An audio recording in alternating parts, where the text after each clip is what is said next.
Yeni Azərbaycan Partiyasının yaranması 1988-ci ildən ölkəmizdə baş verən hadisələrin yekunu, mövcud olan ictimai-siyasi şəraitin məntiqi nəticəsi idi. Ölkəmizdə siyasi qurumların formalaşması prosesi də məhz həmin ildən başladı. 1990-cı ilin əvvəllərində bir sıra təşkilatlar yarandı. Təəssüf ki, həmin partiyalar ölkəni düşdüyü ağır iqtisadi siyasi böhrandan qurtara bilmədi. Əksinə, hakimiyyətdə olan və bir-birini əvəz edən siyasi qüvvələr respublikadakı vəziyyəti daha da ağırlaşdırdı. Məhz həmin zamanda tanınmış ziyalılar, Azərbaycanın taleyini düşünən insanlar, ölkəni böhrandan xilas edə biləcək yeni bir partiya yaratmaq təşəbbüsü irəli sürdülər. Bu məqsədlə xalqın müdrik oğlu Heydər Əliyev şəxsiyyəti ətrafında birləşməyə qərar verdilər. Beləliklə 91 nəfər Azərbaycan ziyalısının imzası ilə Naxçıvana, Heydər Əliyevə müraciət göndərildi. Azərbaycanın ən yeni tarixinə 91-lərin müraciəti kimi daxil olan həmin sənəd xalqın arzu və istəklərinin ifadəsi idi. Müraciətdə Heydər Əliyevdən yeni yaradılacaq siyasi partiyaya rəhbərlik etmək xahiş olunurdu. Xalqımızın dahi oğlu, milli lider Heydər Əliyev o zaman blokada şəraitində olan Naxçıvan Muxtar Respublikasının Ali Məclisinə sədrlik edirdi. Mən öz taleyimi xalqa tapşırmışam və xalqın iradəsini yəqin ki, indi bu müddətdə, bu zamanda, bu çətin devirdə yerinə yetirməlidir. Heydər Əliyev xalqın müraciətini qəbul etsə də, onun Bakıya gəlməsinə o zamanki hakimiyyət razı deyildi. 91'lerin müraciəti mənə gəldi və 91'lerin müraciətinə mənim cavabım oldu. Onlar hamısı o vaxt bizi müdafiə edən yeganə Səs qəzetində tərk olundular. Partiyanı yaratmaq istəyən insanlardan bir hissəsi, 550 nəfərdən ibarət təşəbbüs qrupu Naxçıvana gedərək Yeni Azərbaycan Partiyasının təsis konferansını orada keçirməyə nail oldular. Naxçıvan ümumiyyətcə qışda şaxtalı olur. O ildə şaxta çox şiddətli idi, çox soyuqdu. Naxçıvanda elektrik yox, sonra yanacaq yox, hər şeyi isitmək mümkün deyil. Naxçıvanın Dram Teatrının binasında, o soyuq binada, o kapalı bir binanı biz açdıq. Orada bu təsis konferansını keçirdik. Xatirimdədir ki, hamı paltoda oturmuşdu. Ürənmişdilər, paltodan da əlavə başqa çoxları papaqlarını da çıxartmamışdılar. Çünki çox soyuqdu. Belə bir şəraitdə bu təsis konferansı keçirildi. Yeni Azərbaycan Partiyasının proqramında irəli sürülmüş əsas vəzifələr dövlət müstəqilliyinin möhkəmləndirilməsi, demokratik, hüquqi, dünyəvi dövlətin qurulması, vətəndaşların dinc və firavan həyatının təmin edilməsidir. 1993-cü ilin əvvəllərində mövcud hakimiyyətin apardığı siyasətin milli maraqlara uyğun gəlməməsi narazılıqları daha da şiddətləndirirdi.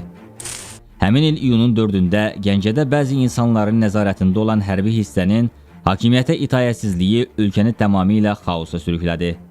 Ölkə vətəndaş müharibəsinin astanasına daha da yaxınlaşdı. Belə durumda Ali Sovetin deputatları, hökumət üzvləri, hətta Prezident Əbülfəz Elçibəy başda olmaqla bütün dövlət adamları Heydər Əliyevə müraciət göndərərək onun Naxçıvandan Bakıya gəlməsini israrla xahiş edirdilər. Vəziyyətin son dərəcə ağırlaşdığını görən milli lider Heydər Əliyev yenə də xalqın mənafeyini hər şeydən üstün tutur. Mən heç bir vəzifə tutmaq iddiasında deyil. Bu gün də deyiləm. Bu dəqiqə buradan çıxıb gedə bilərəm. Ancaq bəzi adamların heç bir iş görmədən gəlib təsadüfi bu salda oturub bu ağır vəziyyətdə məsələni mürəkkəbləşdirməsi məni hiddətləndirir. Bizim xalqımız, vətənpərvər insanlar mənə bu işdə yardımcı olacaq. Hamımız birlikdə bu vəziyyətdən çıxacağıq. Müstəqil Azərbaycanın tarixində böyük əhəmiyyət daşıyan, onun gələcək taleyini müəyyən edən mühüm başlanğıçların əsası qoyulan bir neçə günlər var. Belə qızıl tarixlərdən biri də 3 oktyabr 1993-cü ildir. Hər bir partiya üzvü, əgər həqiqətən partiyanın fədakar əskəri olsa və partiyanın ideyalarını daimi öz qəlbində qəbul edərək başqa təbəqələrə çatdıra bilsə, təbliğ eləyə bilsə, təbiidir ki, bizim Partiyamız da daha da yükselecek ve partiya Azerbaycan iktidarına daha da çok kömək edecektir. Tez bir zamanda dahi şəxsiyyət Heydər Əliyevin rəhbərliyi altında uğurlu daxili və xarici siyasət aparıldı. Nizami ordunun yaradılmasına nail olundu. Erməni işğalçılarına qarşı mübarizədə ilk hərbi uğurlar qazanıldı. Təmas xəttində atəşkəs elan olundu. Heydər Əliyev ikinci dəfə hakimiyyətə gəldikdən sonra ölkəmiz müəyyən təxribatlar, dövlət çevrilişlərinə cəhdlərlə üz-üzə qaldı.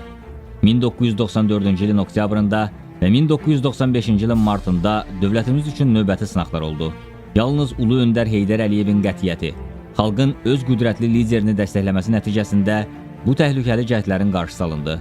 Silah gücünə, hakimiyyəti ələ keçirmək ənənəsinə bir dəfəlik son qoyuldu. Atalardan qalmış müdrik söz var.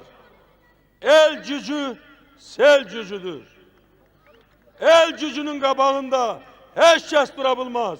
Heç bir qüvvə dura bilmez. Mənim də dayağım, güvəndiyim mənim xalqımdır. Sizsiniz, əziz Azərbaycan vətəndaşlarılar.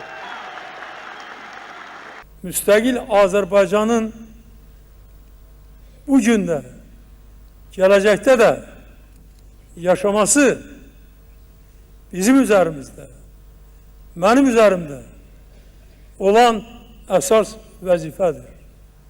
Və sizi əmin edirəm ki, mən Azərbaycanın prezidenti kimi, Yeni Azərbaycan Partiyasının sədri kimi bu vəzifəmi şərəflə yerinə yetirəcəyəm. Milli lider Heydər Əliyevin apardığı ardıcıl, məqsədyönlü xarici siyasət nəticəsində Azərbaycanın beynəlxalq nüfuzu daha da yüksəldi.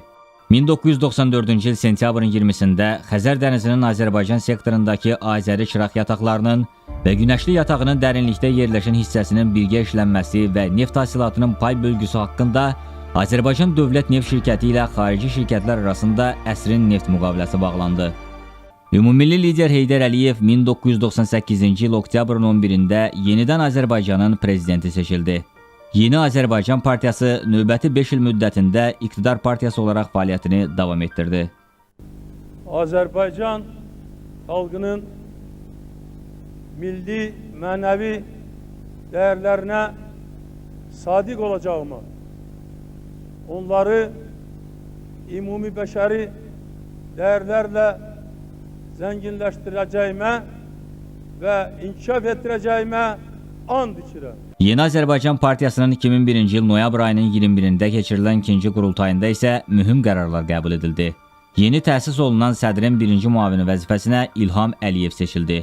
2003-cü il oktyabrın 15-də keçirilən prezident seçkilərində isə Yeni Azərbaycan Partiyası sədrinin birinci müavini İlham Əliyev Azərbaycan Respublikasının prezidenti seçildi. 2008-ci ildə Yeni Azərbaycan Partiyasının 4-cü qurultayı keçirilir. İlham Əliyevin növbəti müddətə prezidentliyə namizədliyi irəli sürülür.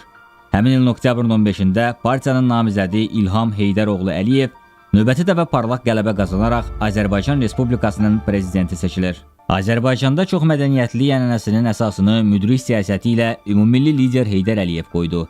Azərbaycanın çox millətli ölkə olması bizim böyük sərvətimizdir, deyirdi Ulu Öndər.